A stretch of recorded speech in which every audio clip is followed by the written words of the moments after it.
Ezkutuko altxorrak. 2003ko martxoan joan nintzen estreinako aldiz New Yorkera. Bush presidenteak irakiarrei emandako ultimatuma bukatze hartzegoela.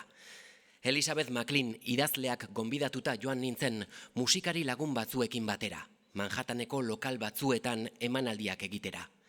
Emanaldi horietako batean, Bowery Poetry Club izeneko aretoan, hizkuntzei buruz sekula entzundako definiziorik ederrena esan zidan Phyllis Lewis idazle neoyortarrak.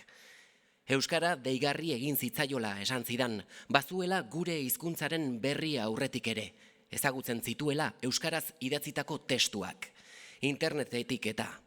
Behin baino gehiagotan saiatu zela hitz horiek zer esan nahiko zuten asmatzen. Ez da urrik ere. Baina zerbaitek atentzioa deitu zion, testuan agertzen ziren isa guztiek. Altxorraren mapa ematen du zuen hizkuntzak esan zidan.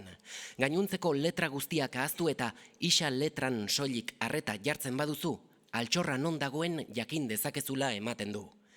Ezagutzen ez duzun hizkuntza bati buruz esan zitekeen gauzarik ederrena zela hura bururatu zitzaidan. Altxor baten mapa.